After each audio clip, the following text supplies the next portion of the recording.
because the media's focus on the current pandemic risks missing the bigger picture of the challenges presented by the Chinese Communist Party. First, basic facts. China's been ruled by a brutal authoritarian regime, a communist regime, since 1949. For several decades, we thought the regime would become more like us through trade, scientific exchanges, diplomatic outreach, letting them in the WTO as a developing nation. That didn't happen.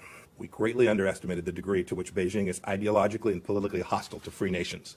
The whole world is waking up to that fact. Pew reported 66% of Americans have an unfavorable view of China. That is a direct result of the Chinese Communist Party's choices, which are influenced by the nature of the regime. And the nature of that regime is not new. Second point, the Chinese Communist Party's response to the COVID-19 outbreak in Wuhan have accelerated our more realistic understanding of Communist China. The party chose to destroy live virus samples instead of sharing them or asking us to help secure them. The People's Liberation Army has claimed more features in the South China Sea's international waters, sank a Vietnamese fishing boat, threatened a Malaysian energy prospector, and declared a unilateral fishing ban. The United States condemns these unlawful acts. The Chinese Communist Party chose to threaten Australia with economic retribution for the simple act of asking for an independent inquiry into the origins of the virus. We stand with Australia and the more than 120 nations now who have taken up the American call for an inquiry to the origins of the virus so we can understand what went wrong and save lives now and in the future.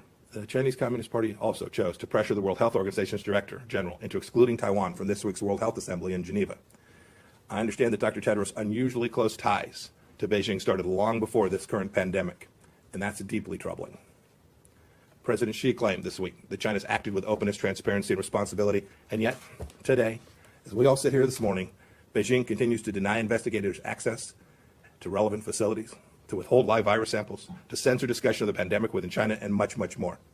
If the Chinese Communist Party wants to demonstrate real openness, real transparency, it could easily hold press conference like this very press conference and allow reporters to ask him anything that they would like.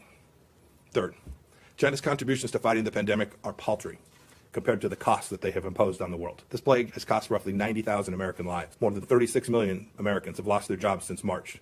Globally, 300,000 lives could be as much as $9 trillion, according to our estimates. Cost imposition on the world by the Chinese Communist Party's failures.